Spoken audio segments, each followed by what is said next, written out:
and invasions all over the world as an issue. And we've got to talk about policing as well. We've got Alberta's looking to bring in a police service, and the crime that's going on for people who dare not to leave their keys out for criminals who want to steal their cars. I mean, skyrocketing. We were pricing out. If you know somebody who does this, let me know because I'm interested. We were pricing out, those ballards, the parking ballards you can push up and down, right? We want parking ballards. And I said, forget that. Let's just get full gating around the whole house and then use one of the garage door opener things to open and close the gate. I said, perfect. And so everybody's thinking about very, very rational, reasonable solutions to this problem that has been created by Justin Trudeau. And I mean, first and foremost, let's get him out, and jeepers creepers. Even if we get him out, if Pierre Poilievre comes in, I think we're going to be in for the same stuff, right? Greg did a whole little video yesterday on X, and he was talking about how people who support Pierre Poilievre are even worse than people who support Justin Trudeau. And I thought, wow, that's divisive too. So there is really no pathway, in my opinion, to a good solution that's going to end in a win condition for us. Maybe a stand pat, maybe not losing ground, but is that a win? It's maybe not, right? And I don't even know that we're going to be in that kind of situation because Poilievre's all on board for continuing the immigration tsunami that Justin Trudeau's kicked off. So there's lots to get to. Let's get to it. First, Concerned Citizen says, last month in Britain, the British royal family paraded a white horse through London. A white horse signifies an extremely rare and special occasion, usually a royal death. At the time, the speculation was that this was for Lord Jacob Rothschild, but could it have been for somebody else? Maybe. And so people are saying this is history being made and so on and so forth because this is rare when this kind of stuff happens. So London. This here we is go. Incredible. Now, from what I can see, this is the Blues and Royals Regiment carrying the colour. Now, this is super rare. You don't often see this at all. Just popped out of nowhere. So I wonder what's going on. This is incredible. So we're in the middle of central London, just off St James's Park on the Mall. Now, often the white horse comes out when the king is present, but for what I can see, the king isn't around at the moment, and how I know that is the royal standard should be flying, but it's not flying right now. It's a Union flag that's flying, so I don't know why we're seeing what we're seeing right now. So, sending messages, right? It's like standing on a football pit, or a football field, and the other team's formed up and they snap the ball and they're running in the they're running into the end zone, and you're like, I wonder, something seems to be happening here, but I don't know what it is, right? We don't know the game. We don't know the rules. We don't know what's happening. And it seems like something important's happening. Look at that. There's a white horse that's walking around. Doesn't usually walk around unless important things are happening. So it looks like important things are happening, right? Looks like those guys are running into the end zone. Oh, that guy's dancing now. He's spiked the ball and he's dancing around. I wonder what's happening. Seems really excited about that. Right?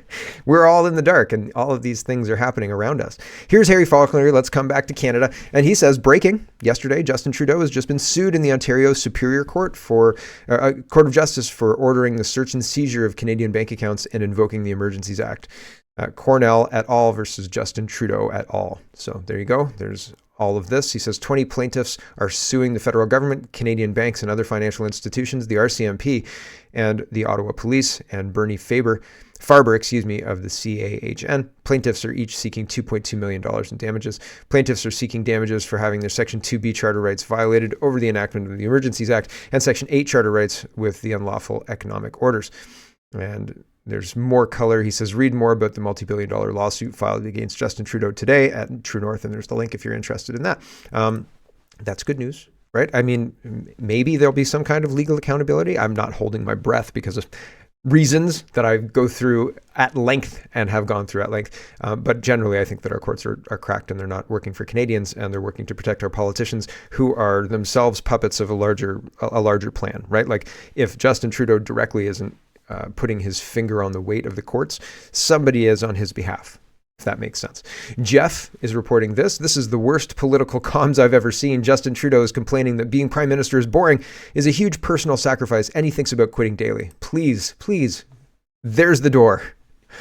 Have at it. See you later. This is BBC reporting, and the picture is Reuters, I guess. Reuters is on there too. I don't know which one's responsible for the text. Maybe both of their AIs got together and wrote it. Canada's Justin Trudeau says he thinks daily about leaving crazy job. Justin Trudeau has faced growing question about his political future, with polls suggesting he's increasingly unpopular among Canadians. In an interview with broadcaster blah, Trudeau spoke about personal sacrifices of his job. Canada's next general election must be held by October 25th, or 2025. Opinion polling in recent months indicates the Canadians are feeling a growing dissatisfaction with his government, spurred by frustration with issues like housing affordability and the cost of living. The governing Liberals have been trailing behind the Conservatives, the main opposition party, by double digits. Concerns that the Trudeau brand might be a drag on the Liberal Party's fortunes has led to speculation in political circles that Mr. Trudeau may be eyeing the exits, and even some allies have suggested it's time for him to leave. Here's the quote. "I think about quitting every day. It's a crazy job I'm doing, making the personal sacrifices," said the leader, who has been in office since 2015. "Of course, it's super tough. It's super boring at times." Seriously? That's our prime minister on the international stage. "Oh, I'm so bored. It's so hard. Oh, the sacrifices I make are so big. I'm such a victim. I'm such a martyr. Give me a break." Here's Melissa, and she says, "Justin Trudeau requires what I believe to be the most security and protective services around him just to attend an event. The police services had to block the streets, bring out at least 10 horses, and essentially barricade the King Edward Hotel in Toronto." So this is happening in Toronto yesterday because Trudeau wanted to attend an event. Here we go. Ooh, it's quiet. So there's just images of a whole big line of police. There's barricades up. There's protesters on the one side, Palestinian protesters and anti-Trudeau protesters as well. So police buses, paddy wagons, and the like. Here's video with audio, and this guy's calling Trudeau out. He's stuck behind the barricade, behind the police line, so he can't leave until Trudeau leaves, I guess. And this is Black Flag Media. Here we go. "Justin, the arrive can't have, Justin. Billions of dollars to companies that don't exist, Justin. It's all going to come back, Justin. Justice will come, Justin. Justice will come."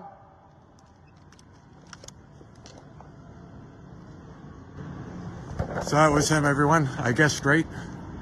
Now we're trapped in the police zone, but we got him. There you go. And that's a 4.5-minute video there if you're interested in checking that out. Here's Mark Emery, and he's got a whole long list of Justin Trudeau's scandals. There's 88 of them. 88 of them, right? So I'll read a couple of them. I'll read a couple of the top tweets here. I don't think we'll go through all 88, but maybe we will. We'll see how it goes.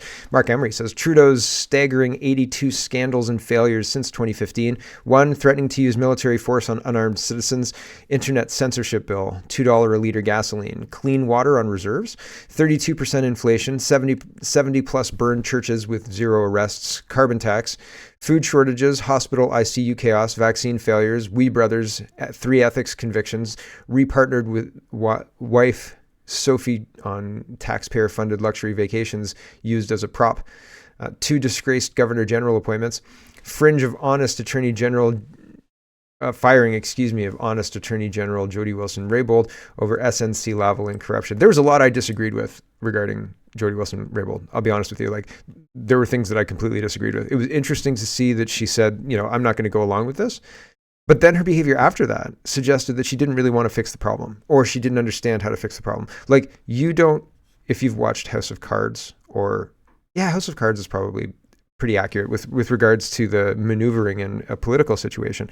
If you have somebody dead to rights, then you take that information and you go to the lower people and you show them and you say, are you going to support this, or are you going to stand with me while I take over the party, because we can't have this stand? And then you get 51% of the party behind you, and then you take it to Justin Trudeau, and then you go to the press, right? You say, I'm the new leader of the Liberal Party. And I think that Jody Wilson-Raybould thought that the truth would stand on its own. And I think she was shit shocked that it didn't.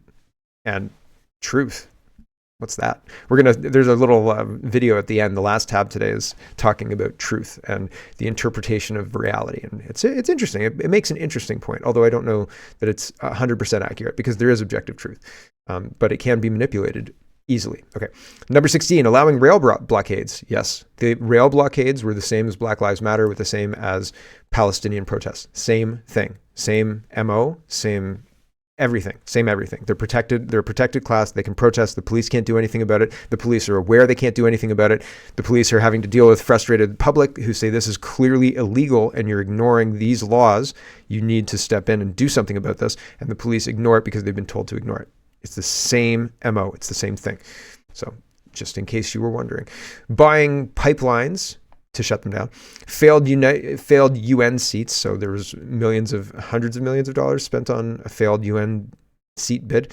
Dress up, blackface, admiration for Chinese dictatorship, Chinese army on Canadian soil. And that's just 21 of the 88. Maybe we'll come back to that list later.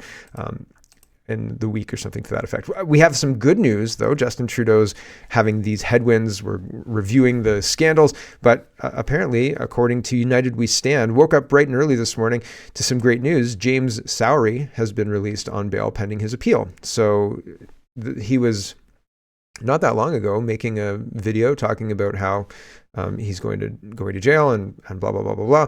And I covered it then, and now he's out. So tonight was bittersweet, says Judith Sowery.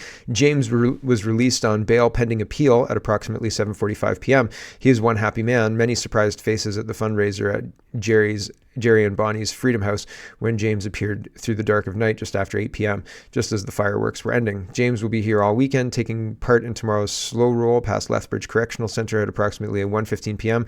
for Tony Olenek and Chris Carby. Let's bring the rest of the boys home too. So there you go. There's some good news, and it appears that Justin Trudeau's political prisoners are being able to be let out, or some of them are anyway, and so that's interesting, right? National Post is reporting significant changes to procurement needed after the Arrive scam scandals, Trudeau says. Trudeau oversaw the government, multiple ministers that did exactly the same thing. And well, here's Blacklock's reporter. Here's a quote: MPs of all caucuses suspect a fraud ring, right?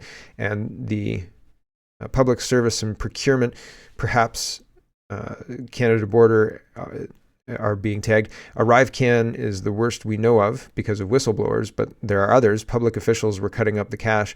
MPs are looking for names and not waiting for Mounties. That's probably not the right idea. Like, this isn't Murder, She Wrote. You know what I mean? Like, could you explain to us how the crime went down, Jessica, while we stand here and listen to this? Like, save it for the courtroom.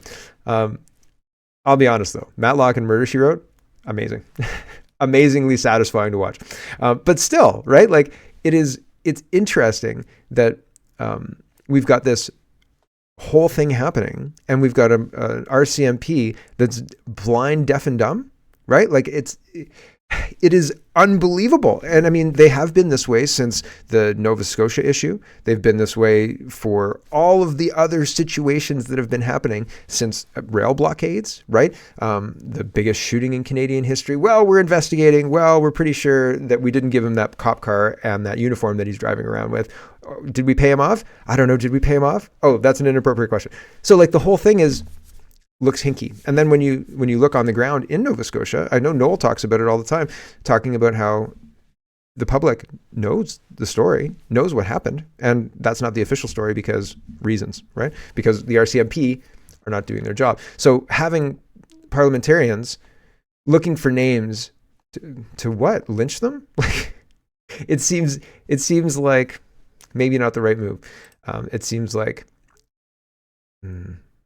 if you go after somebody and you do it wrong, you could inadvertently set up a situation where that person can say, well, you said this and that turned out to be wrong.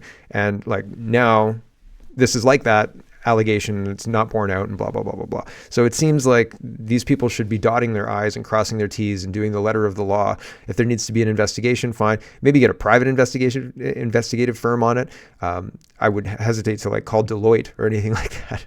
But have somebody who is trained to look into these things and dot their I's and cross their T's, look into these things. Having MPs and their staffers like looking for this seems like a good way to get the whole case thrown out because of legal shenanigans or whatever. So I don't think I like that very much. Justin Trudeau is talking about, so that's the end of the Arrive scam beginning part. And now we're going to talk about the Black Lives Matter protests and the very, very hyper focus Justin Trudeau has on some people. So if you are anti-Semitic or if you are Islamophobic, Justin Trudeau is going to get really upset and write on Twitter or X.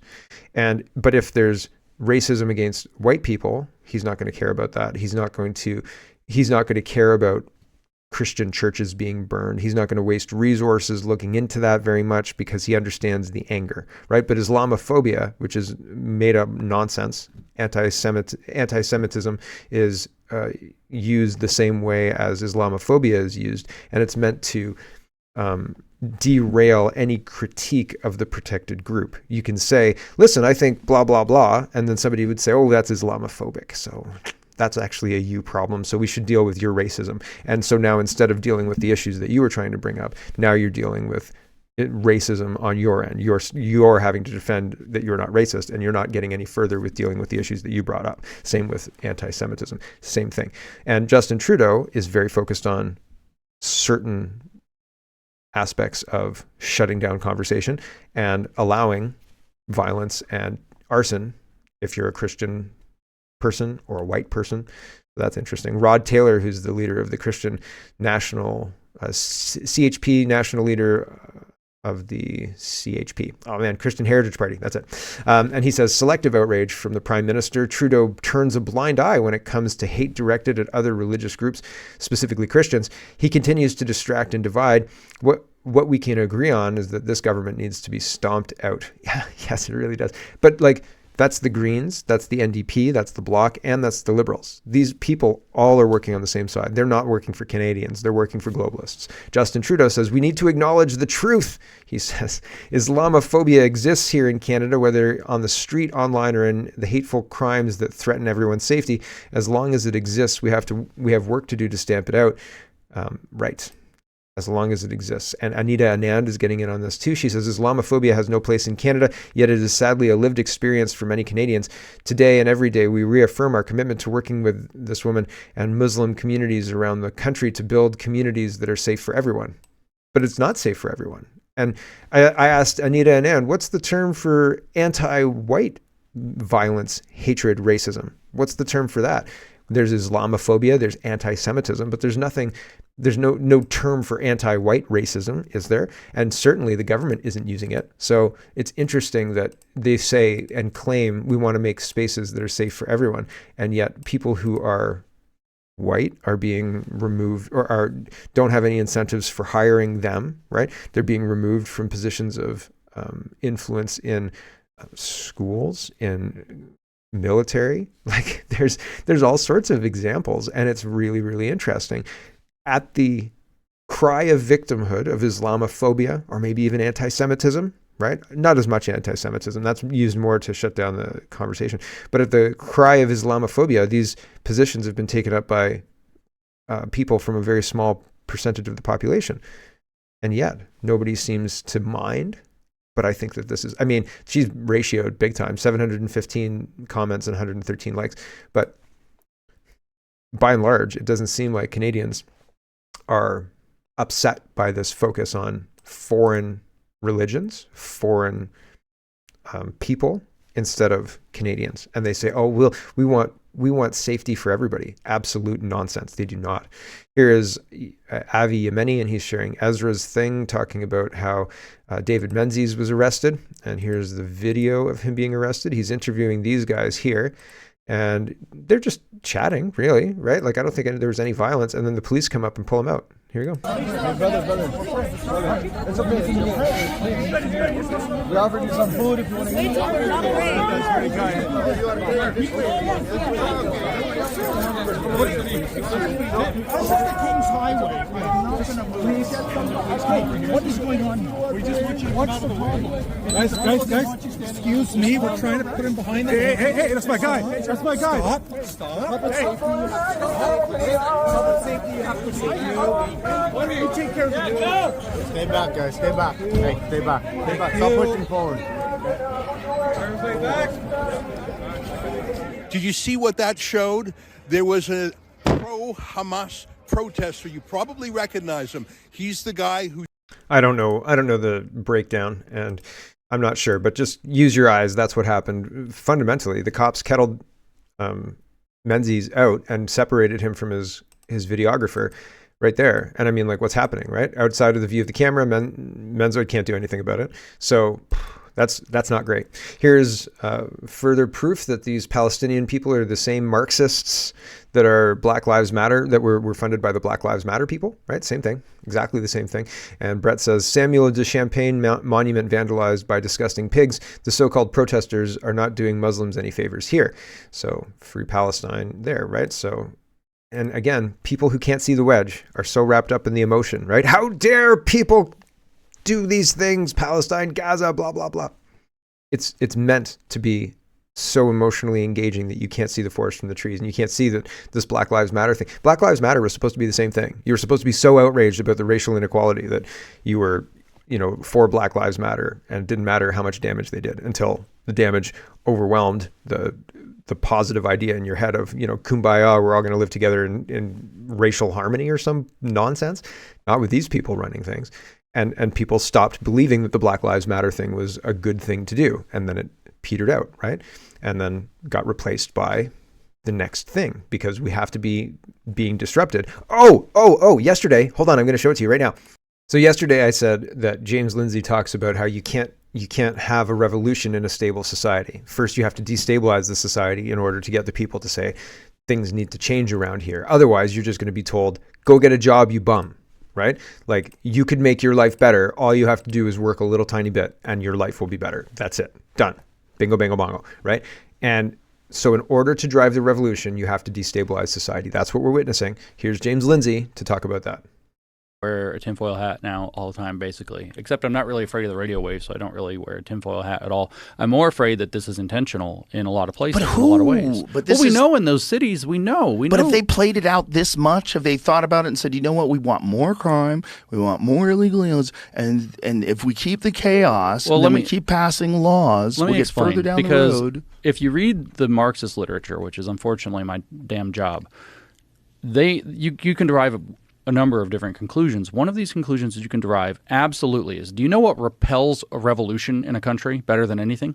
Stability, social stability. So if you can destabilize a population, then you can get them to crave a revolution, or you can, like with the Patriot Act, you can get them to assent to sacrificing their liberties for security. So if you can destabilize an area, then you can cause them to want to have radical political change. We just saw this. This woman was in the Fox News this morning, so I had to double check. But she's talking about, was she from Maryland? She's in the government. She says that she wants to burn the country to the ground so her ideology can rise out of it, out of the ashes. Whoa. Right. So she said this publicly, and she's the equity coordinator in one of these cities. If you can find it, Jamie, you can pull it up. I don't know. It was on Fox News. Equity coordinator, burn city, rise from the ashes. There you go.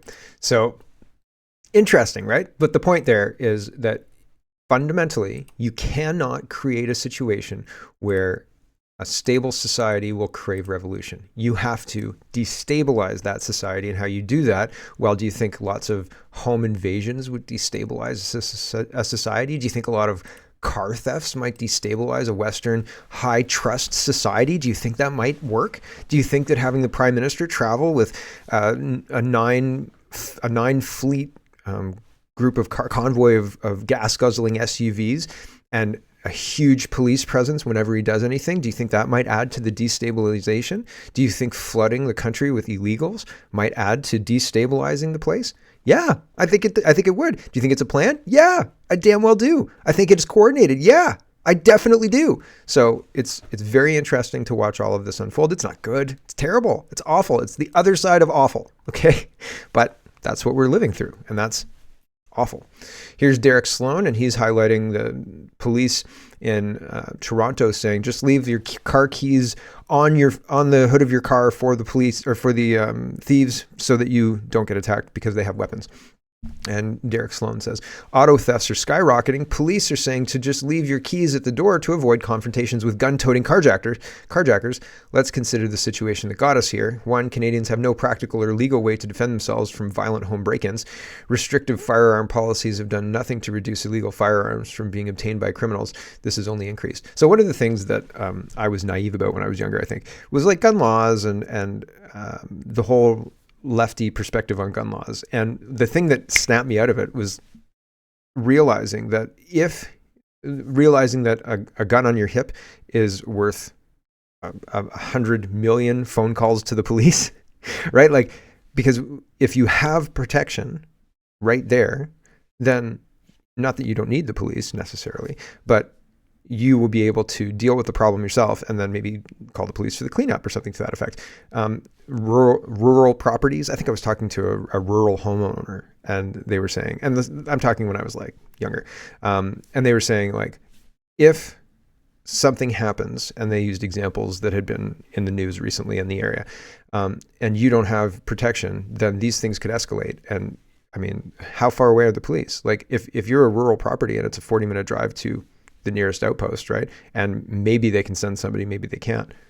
What's going to happen in that 40 minutes? Like, you lock yourself in a place you hope that the assailant can't get to, right? And so it's interesting how we've replaced society-wide the idea of safety as a small group of people carrying weapons and you being able to use those weapons kind of on call basis, while we've overwhelmed our systems. And like the expectations that you had in the 90s, that I had in the 90s, of, you know, if there's a problem, the police will be there, and there's enough enforcement, or there's enough kind of free roaming police to deal with any kind of issue, and we're all safe. And now I think that we've gone into a situation where that's not the case, where there are so many issues, car thefts anyway,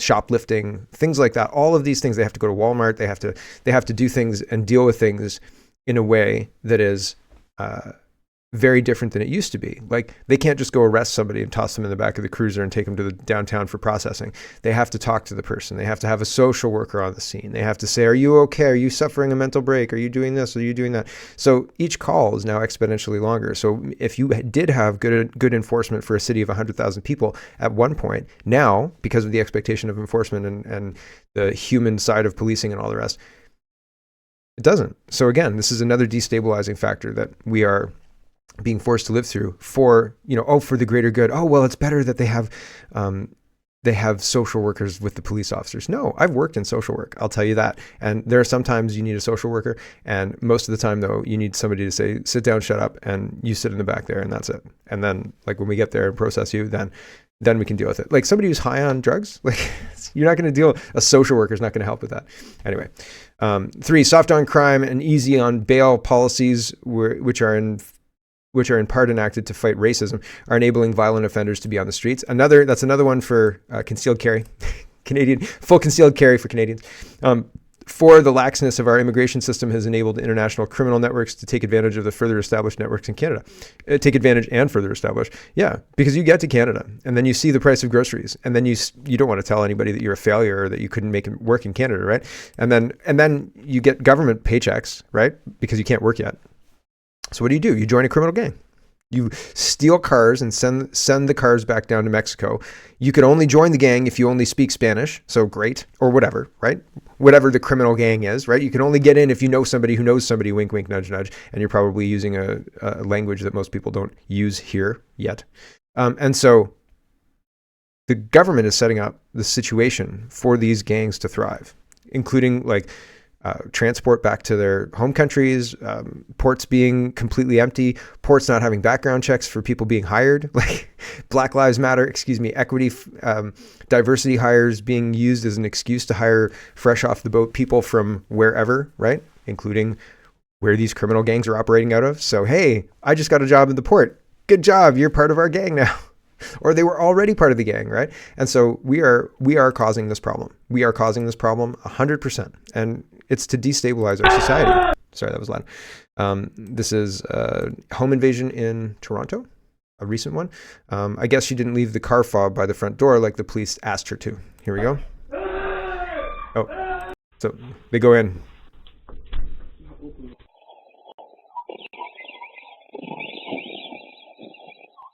Crazy that the door was that easy to open.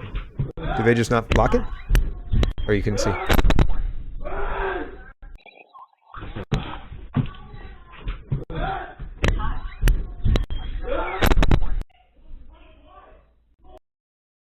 Very, very scary, right? And this is not good. Alberta government proposes new police-like agency will operate independently. So Alberta's moving forward with their RCMP replacement, which is good news, I guess, but I can't guarantee that it's going to fix the problem, because it seems like every level of policing has been perverted with this woke nonsense. Halton police say 2 under arrest after Burlington armed robberies. See the media release for more information. So this is happening more and more. Home invasions, break-ins, things like that, more and more. Hello everyone, thanks very much for watching. This is just a short version of a longer show. If you'd like to get the whole show, you can go over to canadapoly.com and sign up for a subscription.